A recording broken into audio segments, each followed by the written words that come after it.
Most people think the difference between having $90,000 and $100,000 is small, but in the mathematics of money, that final $10,000 often marks a subtle shift in how wealth begins to behave. Imagine two individuals earning similar incomes, saving similar percentages, and investing in broadly diversified markets. For years, their progress feels slow and almost invisible, because early financial growth is dominated by contributions rather than compounding. The portfolio grows mainly because money is being added, not because the money itself is working very hard yet. But somewhere around the six-figure mark, the balance begins to reach a size where the system quietly starts assisting the investor. This shift is not magical, and it does not guarantee any specific outcome. Yet it represents an important psychological and mathematical threshold. When a portfolio approaches $100,000, even modest annual market movements begin to create noticeable dollar changes. A 5% increase on $10,000 is $500, but the same percentage on $100,000 becomes $5,000. The percentage did not change, yet the emotional experience of the growth becomes dramatically different, which alters how people perceive progress. Behavioral economists have observed that humans tend to remain motivated when feedback becomes visible. Before that threshold, saving and investing often feel like pushing a heavy object uphill because the effort seems disconnected from the results. After that threshold, the feedback loop becomes clearer, and the investor begins to see that time and compounding can meaningfully influence outcomes. This psychological reinforcement often changes financial behavior, encouraging consistency rather than abandonment of the process.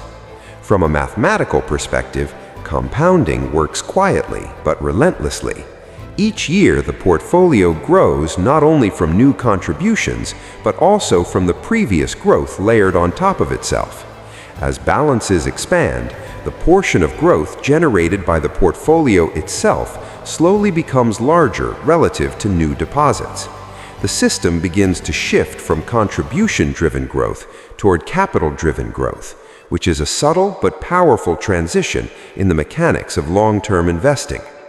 Looking historically, this pattern appears repeatedly across decades of market data. Early stages of wealth accumulation tend to feel slow and fragile, while later stages appear to accelerate even when the underlying rates remain unchanged. The reason is simply scale. When capital becomes larger, the same percentages begin to produce outcomes that feel more substantial, which reinforces patience and long-term thinking. In many ways, the $100,000 threshold functions less as a financial milestone and more as a psychological turning point. It represents the moment when an individual can begin to see the system of compounding operating in real time rather than as an abstract concept. Nothing about the market suddenly changes, and no new guarantees appear, yet the relationship between effort, time, and capital becomes easier to understand. Understanding this threshold helps explain why the earliest stages of wealth building require the most discipline. Progress can feel slow, invisible, and occasionally discouraging, yet those early years are where the foundation is quietly constructed. Once that base becomes large enough, the mathematics of compounding begins to carry a slightly greater share of the workload. Seen this way, the journey to 100,000 is not simply about reaching a number. It is about crossing a line where the feedback loop of investing becomes visible, where patience starts to make intuitive sense, and where the long-term mechanics of wealth finally begin to reveal themselves.